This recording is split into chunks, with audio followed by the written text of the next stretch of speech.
Hello, my dark darlings. I'm Markia, and this is the Something Scary podcast. To our veteran listeners and those sheltering in the dark with us for the first time, welcome. For those that don't know, we did just launch a new podcast. It's called Astro Chat. So, if you're interested in learning more about astrology and what 2021 holds for you, check out the podcast on youtube.com/Snarled Podcast channel. As human beings, we thrive off of our connection to others. It's key to our survival. Those relationships can be with other people, but often our deepest connections are with animals. They comfort us in our darkest hours, make us feel safe. They are our primal protectors. But like in these stories, you never know if the one who is supposed to protect you will turn on you. First, a creepy critter in the woods reveals its true power, followed by a dog that will risk everything to protect its human. Then, a guy who will stop at nothing for the attention of his big brother. Finally, in our featured story, a sweet house cat turned feral hunter.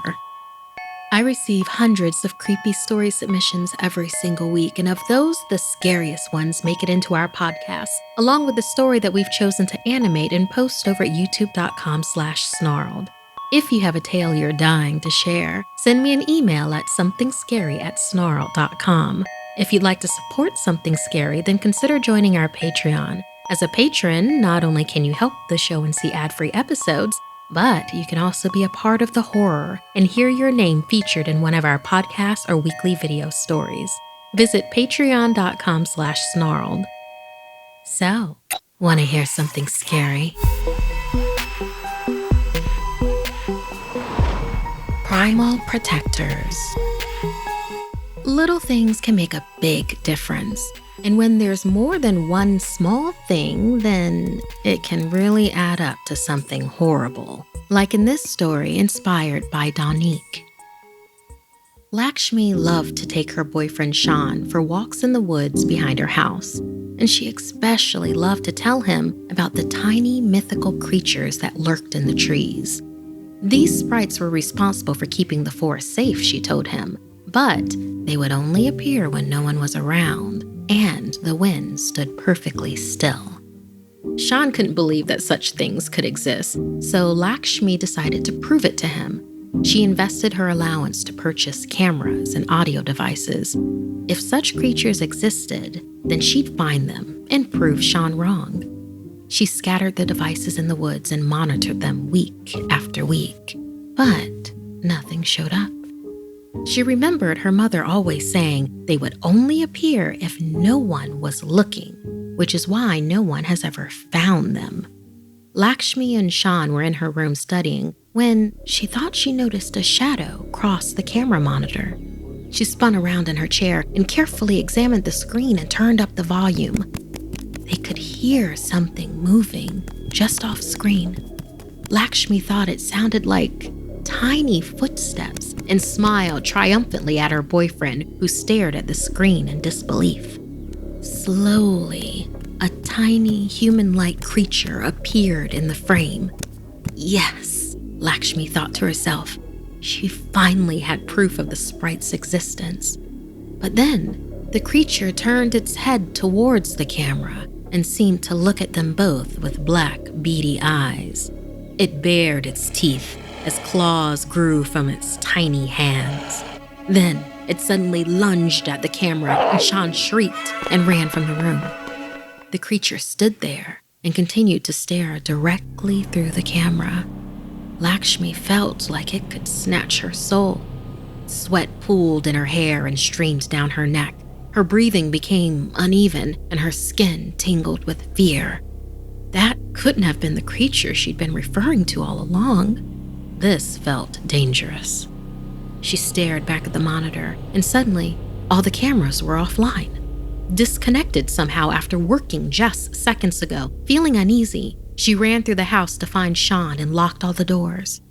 Her mom arrived home a few hours later, and she was relieved. "Mom, I think I saw one of those little creatures you used to describe today," she said. Her mother thought Lakshmi was joking, but she explained the whole setup and how something terrifying had looked straight into the camera. Sean remained quiet. He hadn't said a word since running from her room, and he refused to go back in there. He would have gone home, but he was too scared to go outside. "Was it shaped like a man, but with gray skin and black evil eyes? Sharp teeth and claws?" her mother asked. The kids nodded their heads yes. "Did it see you?" she questioned. Lakshmi didn't know how to answer that. She was just looking at a screen, but she had felt something in its glare, something that made her feel seen and pierced through. Sean had run from the room, so he wasn't sure if he had been seen. "We need to leave now. Pack your things," she ordered Lakshmi. "Sean will drop you off at your house on the way." As they emerged from the house and ran to the car, they could hear the pitter-patter of tiny critter footsteps. Lakshmi's mom urged them to keep moving, but just as she was finishing saying these words, Sean was swept off his feet right in front of Lakshmi. She dropped her bags to the ground and chased after him, screaming as he was being dragged back towards the woods. As she got closer, she could see hundreds of these creatures, no bigger than 6 inches tall, as they lifted, pulled, and tugged on Sean. Together, the sprites had tremendous strength and speed. Lakshmi couldn't keep up, and she felt her mother grab her and pull her back. "We cannot. We must go on," her mother pleaded and pulled Lakshmi back towards the car, with Sean's cries echoing from the woods. After the incident, they moved to an entirely different continent, far away from her beloved woods. Lakshmi's mother explained that the little beast's main job is to ensure no one knows about them or the other enchanted animals in the forest. They'll even kill to protect it. Lakshmi checked the news from back home and saw a missing poster for Sean. She continued to check every day for months, unable to forget the sounds of his screams. She often had nightmares of dreadful little eyes and teeth, searching, smelling, seeking her out like prey to be hunted. She knew that one day they might find her as well. Thank you so much, Donique, for this wonderful mystical tale of murderous little sprites. Have any of you ever come across a mystical creature? How did they behave with you? Do you think mystical creatures from the forest are good or evil? Tell us your experience. Something scary at snarled.com.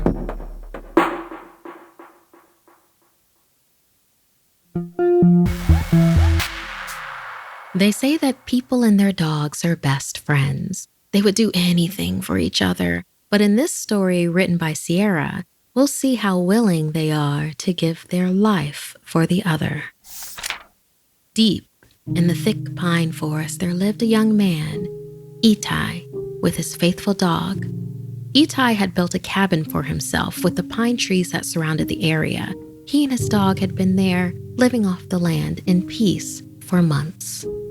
As winter grew longer, there hadn't been any game to hunt and eat for a week. The man was beginning to become anxious. They needed to eat something soon. He could last a bit longer, but his dog was not doing well. The last bite of food back at the cabin was rotten. He would give it to his dog if he had to, but he'd rather not. Itai had been trying to trap and hunt all day, but to no avail. He decided he'd continue his efforts into the night.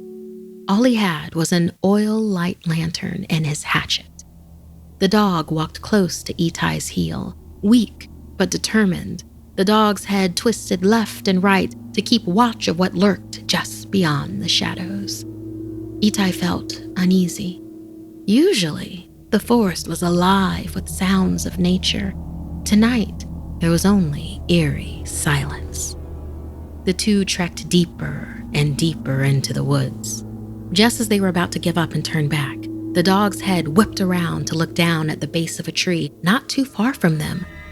Itai took notice and followed his dog's gaze. Just barely visible in the darkness, a great creature lay sleeping next to the tree. Itai had never seen such a beast in his life. It was the size of a mountain lion and more or less looked like one, if not for its jet black pelt and massive tail that lay out behind it. The dog didn't really want to take his chances fighting a creature like that with only a hatchet, but his dog was going to starve if he didn't do something. Thinking fast, the man silently approached the beast with his hatchet drawn. Quick as lightning, the man brought the axe down across the beast's tail, severing it. The creature's eyes shot open, and it leapt to his feet and took off into the night. Frozen, Itai and the dog watched it go. Then he looped the long and meaty tail around his shoulder and took off for home. His heart felt lighter than it had all week. They could actually eat something. When they arrived home, Itai lit a fire and made a delicious stew. The two went to sleep soon after with full stomachs. An hour or so before daylight, Itai bolted awake in a cold sweat. Sitting up and panting, he gazed around his room, wondering what was the scratching noise that he heard. Only his dog lay on the floor beside him. Itai was about to drift back to sleep when he heard the sound again.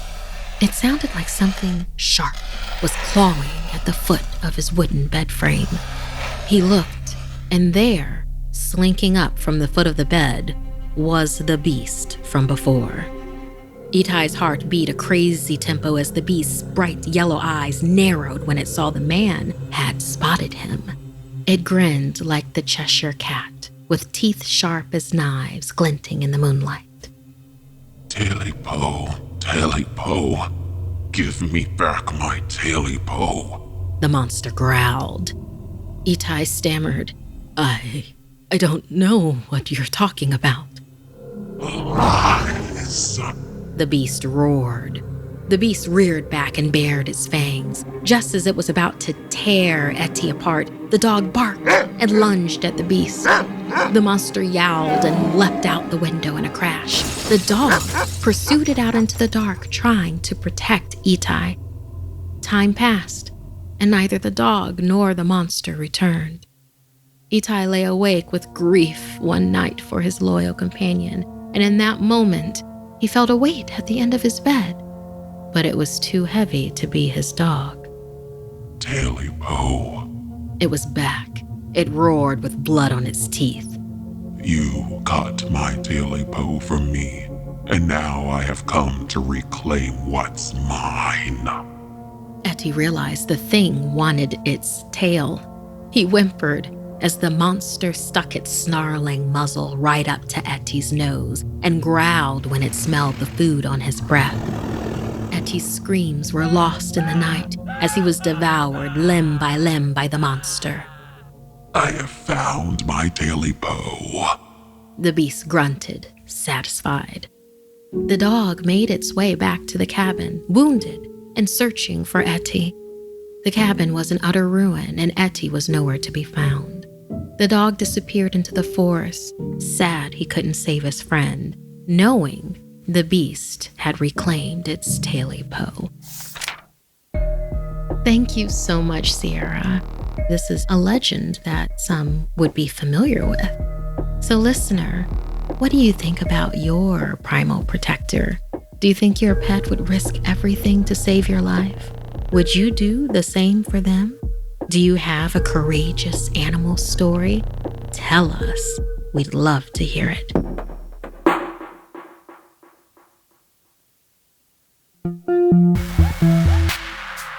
When we are young, we are told tales to give us a strong moral compass. But when we veer too far from the path, we may not get a chance to come back.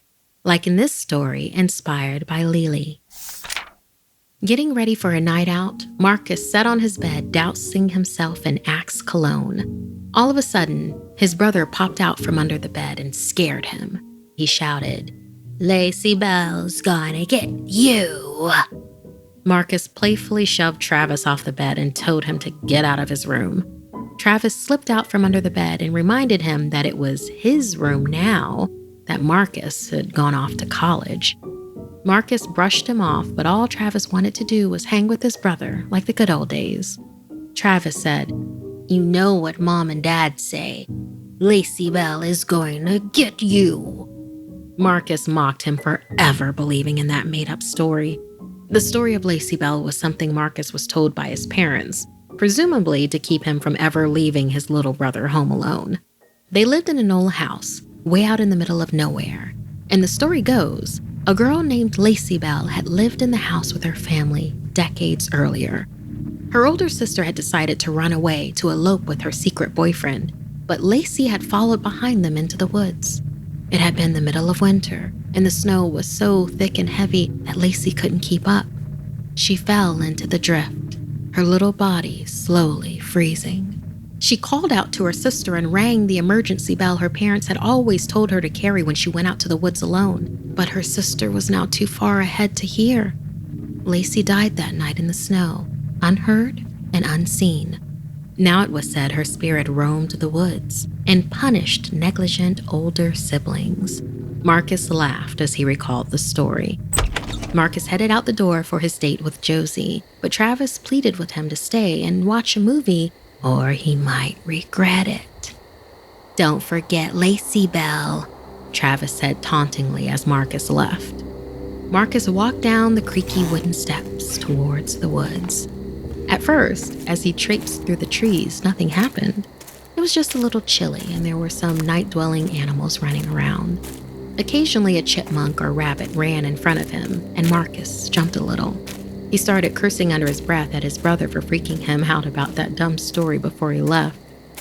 As he reached the clearing, Marcus didn't see Josie anywhere. He took out his phone, but no reception. There were cell towers everywhere in the area, so he should have been getting messages. As he heard some rustling in the trees just ahead, he started to call out to Josie, but as he saw who appeared, his voice caught in his throat. It was a little girl, maybe 8 years old. She was wearing old clothes. Her skin was pale blue and covered in what looked like a layer of frost. In her hand was a little brass bell. She rang it. The bell's sound sent shivers down Marcus's spine. As his frozen legs regained motion, he turned and ran for the house. The bell's rings grew louder and louder, and Marcus quickly covered his ears as he sped through the woods. He reached the house and fumbled up the stairs while grabbing for his keys.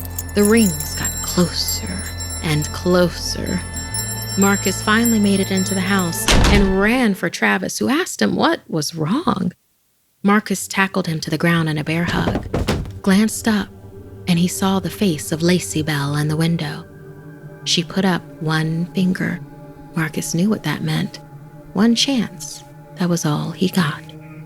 Travis asked him what he was looking at, but Marcus said nothing as he pulled himself together. Then Travis looked out the window. Lacey Bell stood there, and she smiled at him with her frostbitten grin, and Travis, seeing her clearly, gave her a wink.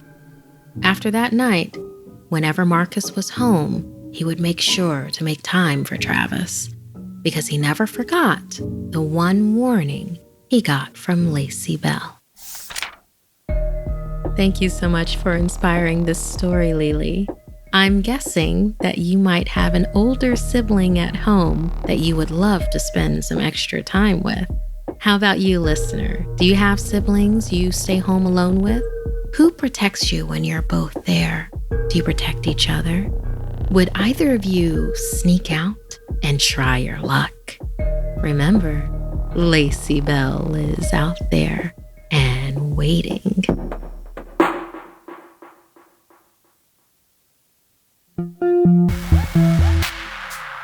We often take cats for granted. Small, perfect hunters that were once worshipped as gods in ancient Egypt. Many still believe that cats have supernatural powers. Cats can indeed see far beyond the mortal world, and ignoring that could cost you your life. Ever since Abby moved into her new rent-controlled place in Little Tokyo, her 12-year-old cat, Taquan, had been acting creepy and strange. Every night when she let the cat in for dinner, she would find the remains of a dead mouse or bird perfectly centered on the doormat. By the time she was able to clean it up, it was often picked over and half devoured by either her cat or some other neighborhood animal. Abby's friends told her this was common behavior for a cat, and often when they did this, they were trying to teach their owners to hunt. But what Abby thought was weird is that Taquan had never done this at any of the other places they had lived. She had always assumed her little furry companion lacked any sort of predatory drive. The final straw was when one morning she opened her door to find Taquan waiting patiently with a not-quite-dead rat. Rat blood and guts oozed out of its twitching body. Ew, disgusting, Abby thought. Abby grabbed dish gloves and a trash bag to clean up the carnage. As she approached Taquan, he began hissing at her. Hackles raised. The cat would not allow her anywhere near it. She tried to quickly grab it, but the cat raked its claws across her hand, drawing blood. There was a tense standoff, but finally, Abby gave up when she heard some other animal rustling in the bushes. Let nature take care of it, she thought to herself. As for Taquan, she had other plans. He would be an indoor cat for a while. The next day was miserable for both Abby and Taquan. The cat whined and meowed all day long, begging to go outside. Just when she thought she might finally have a moment of peace, the cat would start yowling again. As it got closer to sunset, it got much worse. Taquan began scratching the door out of desperation. Abby couldn't take it any longer. She locked the cat in the bathroom until it was dark, and then the cat quieted down. He watched, pouting from the corner until she went to bed. In the middle of the night, Abby was startled awake by loud banging. Abby regretted keeping the cat in all day. This must be Taquan's revenge. However, when she walked into the living room, she found her cat hissing at the front door. Tilting his head, he walked back and forth in front of the door in a strange, murderous dance, ready to attack at any moment. She wasn't sure whether to be scared of her cat or whatever was banging on the door. The cat's hisses and growls intensified as the banging grew louder and stronger from something trying to break the door open. Abby fumbled for her phone to call the police, but just then, the door burst open. Taquan looked at Abby and made a forceful sound and then ran outside into the night. Nothing seemed to be outside, and Abby couldn't figure out what caused the banging. She decided it was safer to close the door and stay inside. She could go and find Taquan in the morning. She took a deep breath and crept towards the open door. Suddenly, something grabbed her hair from behind and slammed her to the ground. She looked up to see a figure materializing above her. Black, soulless eyes appraised her as she was able to make out an emaciated woman with cracked and veiny white skin. The ghost drew its lips back, revealing rotting teeth as it spoke. I am a Gaki, a very hungry ghost. Abby was paralyzed with fear as the Gaki kneeled down beside her on the floor. I must feast, it said as it wrapped its hands around Abby's neck. but I only eat the freshly dead. The Gaki's cold, decaying hands tightened around Abby's neck. Her vision blurred as she desperately gasped for air. Dark spots began to cover her vision, growing larger and larger until everything went black. The ghost licked its lips as Abby approached the threshold of death. It reared its head back, savoring the moment of the first bite. But suddenly, a shriek interrupted the Gaki. Abby and the ghost both looked to the doorway to find a defiant Taquan standing before the biggest, fattest rat either had ever seen, perfectly centered on the doormat. The Gaki left Abby and quickly grabbed the rodent corpse, swallowing it whole. Satisfied for now, the Gaki faded away. After that, Taquan was always allowed to leave his offerings at the front door, And when the cat got too old to hunt, Abby would hunt down a creature to leave each night for the Gaki, just as she was taught.